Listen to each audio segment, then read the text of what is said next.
बिस्मिल्लाहिर्रहमानिर्रहीम। अस्सलाम वालेकुम तमाम भैन भरावां नूं अत्ती दा प्यार भरा सलाम। सब कैसे हो? ठीक ठाक हो? अज मैं तुहाडे वास्ते पंजाबी स्टाइल च पंजाबी बिरयानी लैके आई हाँ, जिहड़ी बड़ी नखरे वाली बड़ी रंगीन है और बड़ी स्पाइसी मज़ेदार है। तुसीं इहनूं मेरी तरकीब नाल बनाओ ते ढेरों तारीफां पाओ। ते अल्लाह करे तुसीं सब अपने अपने घरां विच खुश रवो, आबाद रवो, खैरो आफियत दे नाल रवो। ते साथियों जेहड़ियां चीज़ां मैं इस बिरयानी विच पा रही हाँ वो मैं तुहानूं नाल नाल दसनी हाँ। ते चलो असीं इहनूं बनाना शुरू करिए जी। तो मेरे प्यारे प्यारे भैन भरावो, मेरे साथियों, मेरे वेखण वालिओ, इहनूं असीं बनाना शुरू करने। बहुत आसान मसाले जिहड़े असीं अपनी किचन च इस्तेमाल करने उही इहदे अंदर डालांगे। सब तो पहले मैं एक चॉपर लै रही हाँ। चॉपर के अंदर 5 अदद मैं प्याज डालांगी और मैं इन्हों बारीक पीस लाँगी। जिन्ना साथियों कोल चॉपर नहीं हैगा वो सिल दे उत्ते भी कुट सकते हैं, छुरी की मदद नाल भी इनू बारीक कटिंग कर सकते हैं।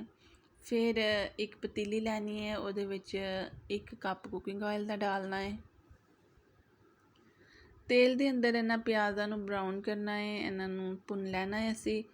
और जदों इन्हां दी हालत ज़रा ठीक हो जाए, यानी इन्हां दी आकड़ शाकड़ भज जाए, नरम हो जान, सुनहरे कलर च आ जान, तो फिर इहदे अंदर असी दूसरियां चीज़ां दाखिल करांगे जी। साथियों जिन्नी देर तक साढ़े प्याज ब्राउन होंदे ने असी अपने दूसरियां चीज़ां रेडी करने।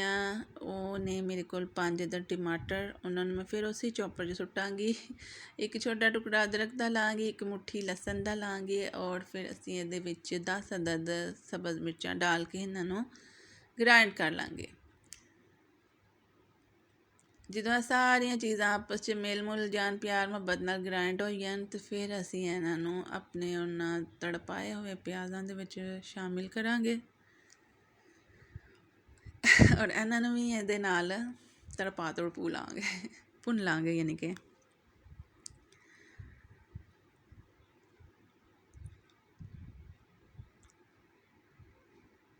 सारे मसाले नूं अच्छी तरह दे अंदर डाल देना, कोई चीज़ ज़ाया ना होए और इनू चम्मच नाल हिला लेना है, थल्लों ना जले। इस वास्ते हत्थ नूं तुसीं रोकना नहीं हैगा जी। इनू मैं हुण कवर किया, जिहड़ी पानी सी वो ख़त्म हो गया, भुन चुके सारे मसाले, प्यार मुहब्बत नाल रल मिल गए ने। ते हुण असीं इहदे अंदर डालांगे दूसरे मसाले। दूसरे मसालियां दे विच मेरे कोल नमक है। पहले मैं 1 चम्मच ज़ीरा डालांगी दे अंदर। नमक दे अंदर डाल रही हाँ मैं तकरीबन, अपने तुसी टेस्ट के हिसाब नाल डाल सकते हो। 2 चम्मच नमक दे डाले ने, 1.5 चम्मच मिर्चां का डालिया है और आधा चम्मच मैं हल्दी का डाल रही हाँ।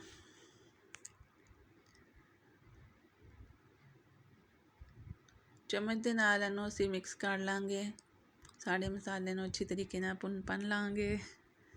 ਜਦੋਂ ਇਹਨਾਂ ਦੀ ਭੁਨਾਈ ਹੋ ਜਾਏ ਤੇ ਫਿਰ ਅਸੀਂ ਇਹਦੇ ਵਿੱਚ ਪਾਵਾਂਗੇ ਆਪਣਾ ਮੁਰਗੀ ਦਾ ਗੋਸ਼ਤ। ਆ ਜਾ ਕੇ ਸ਼ਾਮਾਂ ਚਿਕਨ ਦੀ ਆਂਦੀ ਹੈ, ਭਾਵੇਂ ਕੋਰਮਾ ਹੋਵੇ ਤੇ ਭਾਵੇਂ ਰੋਸਟ ਹੋਵੇ ਤੇ ਭਾਵੇਂ ਬਿਰਯਾਨੀ ਹੋਵੇ, ਸ਼ਾਮਾਂ ਤੋਂ ਵਿਚਾਰੀ ਮੁਰਗੀ ਦੀ ਹੋਈ ਆਣੀ ਹੈ। ਤੇ ਚਲੋ ਫਿਰ ਸਾਥੀਓ, ਕੋਈ ਗੱਲ ਨਹੀਂ, ਅਸੀਂ ਇਹਦੇ ਵਿੱਚ ਪਾ ਲੈਂਦੇ ਹਾਂ ਆਪਣਾ चिकन। मुर्गी लईए मैं तकरीबन 1.5 किलो मुर्गी है और इनू मैं अच्छी तरह इस मसाले के अंदर भुन लेना है।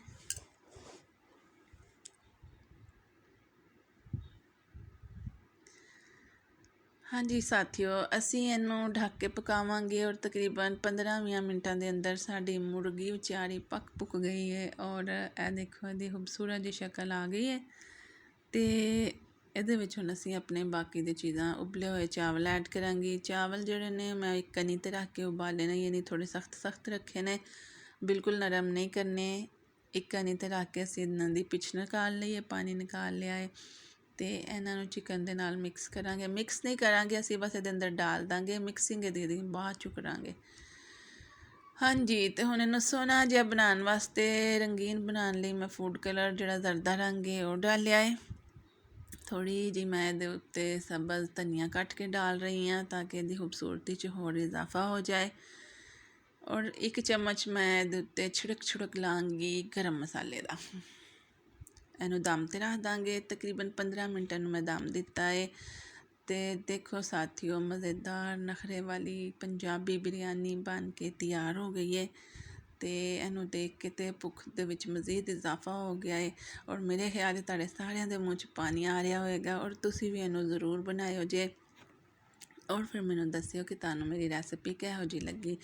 ਜਿਹੜੇ ਸਾਥੀ ਨਵੇਂ ਨੇ ਉਹ ਮੇਰੇ ਚੈਨਲ ਨੂੰ ਸਬਸਕ੍ਰਾਈਬ ਕਰਨ, ਲਾਈਕ ਕਰਨ, ਸ਼ੇਅਰ ਕਰਨ, ਬੈਲ ਆਈਕਨ ਨੂੰ ਦਬਾਉਣ ਔਰ ਮੈਨੂੰ ਕਮੈਂਟ ਕਰਨ। ਤੇ ਸਾਥੀਓ, ਹੁਣ ਅਸੀਂ ਇਹਦੀ ਗਾਰਨਿਸ਼ ਕਰਾਂਗੇ। ਇਹਨੂੰ ਇੱਕ ਪਲੇਟ ਵਿੱਚ ਕੱਢ ਲਾਂਗੇ। ਖੀਰੇ, ਟਮਾਟਰ ਔਰ ਪਿਆਜ਼ ਜਿਹੜੇ ਨੇ ਉਹ ਇਹਦਾ ਸਾਥ ਦੇਣਗੇ। ਖਾਣ 'ਚ ਤੁਹਾਡੀ ਮਦਦ ਹੋ ਜਾਏਗੀ ਔਰ ਆਸਾਨੀ ਨਾਲ ਤੁਸੀਂ ਨਖਰੇ ਵਾਲੀ ਬਿਰਯਾਨੀ ਨੂੰ ਖਾ ਸਕੋਗੇ। ਇਸ ਤਰੀਕੇ ਨਾਲ ਟਮਾਟਰ ਅਤੇ ਪਿਆਜ਼ ਦੇ ਨਾਲ ਮੈਂ ਇਹਦੀ ਸਜਾਵਟ ਕਰ ਰਹੀ ਹਾਂ। ਔਰ ਬਸ ਫਿਰ ਹਮਾਰੀ ਮਜ਼ੇਦਾਰ ਬਿਰਯਾਨੀ ਤਿਆਰ ਹੈ ਖਾਣ ਵਾਸਤੇ।